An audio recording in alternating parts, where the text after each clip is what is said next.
जय साई राम भाइयों बहनों, बच्चों, दोस्तों। आज पता नहीं मैं क्या बोलने वाला हूँ। जो बोलने वाला हूँ वो साईं बोलने वाले हैं। साईं बाबा ऐसी क्या शक्ति है? आप देखेंगे साईं बाबा देखने में कोई बहुत खूबसूरत नहीं। एक फकीर फटे कपड़े पहने, वो भी गंदे मैले से। एक टूटी फूटी चार दीवार की मस्जिद में पड़े रहने वाला, भिक्षा मांगने वाला फकीर। तो ऐसी क्या बात है कि करोड़ों लोग आज उनके दीवाने हुए जा रहे हैं। करोड़ों लोग दुनिया भर में उनसे मोहब्बत करने लगे हैं। देखिए कि बहुत सारे पीर पैगंबर आए और उनके बारे में बहुत सारा मार्केटिंग किया जाता है और लोगों को कन्वर्ट भी किया जाता है। उनके बारे में बता बता के एक ऑर्गेनाइज्ड तरीके से वो उनके जो डिसाइपल्स हैं उनका नाम, उनकी कहानियाँ और उनकी शिक्षाओं को फैलाते हैं। बट साईं बाबा के लिए किसी ने कोई ऑर्गेनाइज्ड मूवमेंट नहीं किया। साईं बाबा ने जीते जी और उनके शरीर त्यागने के बाद जो मेहनत करी है उसका आपको अंदाजा नहीं है।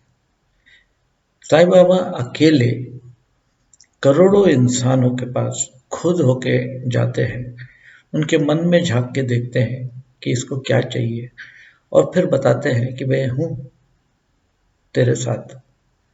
तभी तो करोड़ों लोग ऐसे उनसे मोहब्बत करने लगते हैं।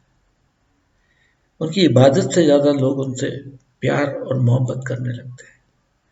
और एक सफ़ेद दाढ़ी वाला बूढ़ा, उसको देख के कोई क्यों मोहब्बत करे?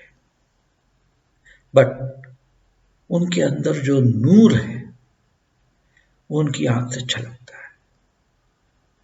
उनकी पर्सनैलिटी जो है वो इतनी रुबाबदार है कि आदमी मोहित हो जाता है। एक बार मैं पूना के रास्ते पे जा रहा था और एक आदमी साईं बाबा के स्टाइल में बैठा था, उसी के रूप में, मतलब उन्हीं के जैसे दिखने हैं, वही कपड़े पहन के ऐसा बैठा हुआ था, पाँव ऊपर लेके। जैसे मैंने देखा उस आदमी को, डुप्लीकेट साईं बाबा को, मैं बोला क्या पर्सनैलिटी है। तो जस्ट इमेजिन कीजिए कि उस जमाने में जिन लोगों ने उनको देखा उन पे क्या असर हुआ होगा। और आज हम उनकी मूर्ति देखते हैं तो उन पे उनका कितना तगड़ा असर अपने पे होता है। तो वो उनमें जो नूर है जो हमारे दिल तक पहुंच जाती है और हमारे आंखों में वो आंसू आ जाता है।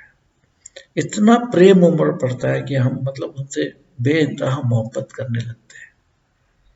तो जरूर ये ईश्वर की कोई बहुत बड़ी ताकत है। और आप ये सोचिए कि करोड़ों लोग, हर इंसान कुछ ना कुछ मांग रहा है। बाबा मुझे ये दे दे, बाबा मुझे वो दे दे, बाबा मुझे ये तकलीफ है, मेरे को प्रमोशन दे दे, नौकरी दे दे, बच्चा दे दे। और इतने लोगों की वो सुनता है, इच्छाएं पूरी करने की कोशिश करता है और करता भी है, मार्गदर्शन दिखाता है। तो एक आत्मा जो है वो इतना भाग भाग के मेहनत कर रहा है और उसी के कारण आदमी, आपको, मेरे को और किसी को कोई कन्वर्ट नहीं कर रहा है। हम एक मैग्नेट की तरह उनके पास खींचे चले जा रहे हैं, खींचे चले जा रहे हैं करोड़ों की तादाद में। तो ये एक ईश्वरीय शक्ति है। ऐसे ऐसी शक्तियाँ बहुत कम आते हैं।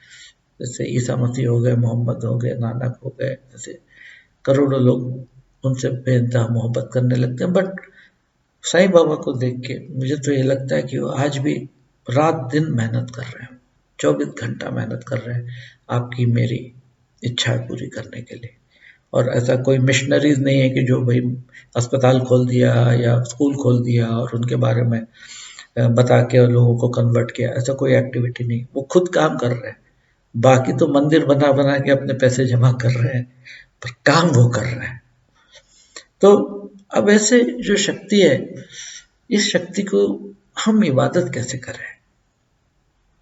मेरे ख्याल से तो इबादत, और उसके ऊपर मैंने एक छोटी सी कविता लिखी थी कई साल पहले, जो मैं पढ़ना चाहूँगा, और ये मेरे विचार है, मेरे इबादत करना तरीका है कि जैसे मृग ढूंढे कस्तूरी, जो मृग रहता है वो कस्तूरी ढूंढता है, जंगल जंगल घूमता है, कस्तूरी जो उसके अंदर रहती है उसको ढूंढने जाता है, वो इंटेंसिटी। जैसे मयूर ढूंढे मयूरी, एक मोर या एक प्राणी अपनी फीमेल को ढूंढने के लिए, या एक फीमेल अपने मेल को ढूंढने के लिए जिस तरीके से तड़पती है, वो तड़प चाहिए। जैसे चांद को ढूंढे चकोर, जैसे चांद के साथ में चकोर मोहब्बत करता है, उसके तरफ एक टक देखते रहता है। जैसे साजन को ढूंढे गोरी,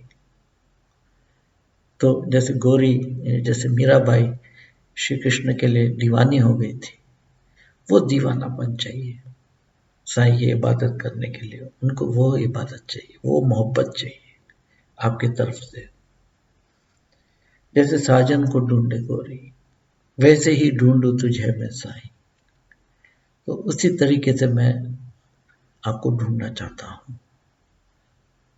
और जब आप मिल जाते हो, जैसे एक माँ का बच्चा बिछड़ जाता है मेले के अंदर, और माँ पागल के माफिक इधर से उधर भागती है, और जब वो बच्चा उसके हाथ में आता है तो इमेजिन कीजिए कि कितनी खुशी होती है, वो बच्चे को पकड़ के रोने लगती है।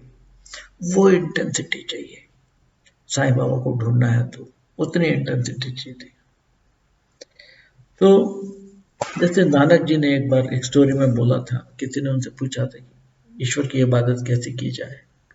वो बोलते हैं कि जैसे पालने में एक माँ बच्चे को रखती है, पालने में रख के सारे घर का काम करती है, कपड़े धोती है, बर्तन मांजती है, खाना बनाती है, बट उसके ध्यान वो पालने में रहता है। बच्चे ने थोड़ा सा भी आवाज किया, कितना भी शोरगुल रहने दो, वो माँ तक वो आवाज पहुंचती है।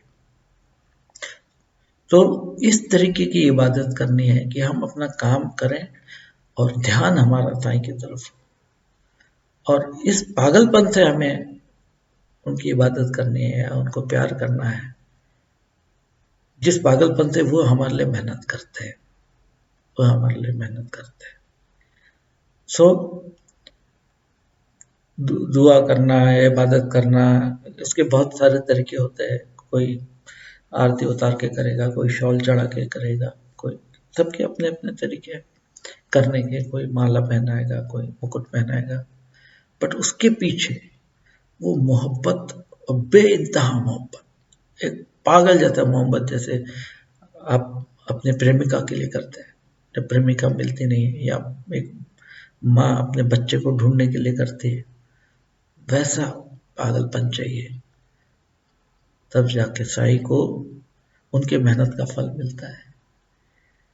और इसीलिए उनका जो नूर है, उनका जो प्यार है, उनकी आंखों में जो प्यार है, वो इतना ताकतवर है कि हम उनके बारे में सोचते हैं तो आंख में आंसू आ जाते हैं, आंख में आंसू आ जाते हैं। चाहे कोई भी धर्म का क्यों ना हो, वो उनकी तरफ खींचा चला जाता है। तो भाइयों बहनों, वो बहुत मेहनत कर रहे हैं, आज भी कर रहे हैं, शरीर से नहीं है, और उनकी आत्मा मेहनत कर रही है, और हम उसके बदले सिर्फ उनको कुछ भी नहीं दे सकते। एक पागल जैसा, एक माँ जैसे बच्चे के लिए प्यार करती है, वो प्यार हमें उनको देना है। बाकी चीज़ों से उनको शायद कुछ लेना देना नहीं है। जरा मोहब्बत करके देखिए साईं से, फिर देखिए आपकी ज़िंदगी कितनी सुधर जाती है। कितनी भी कठिनाई हो, आपके सर के ऊपर एक माँ का हाथ रहता है, तो कठिनाई को आप पूरा कर सकते हैं, पार कर सकते हैं। तो इस तरीके से साईं बाबा से मोहब्बत कीजिए, वो बहुत मेहनत करते हैं आपके लिए। इतना बोल के मैं क्लोज करता हूँ। धन्यवाद।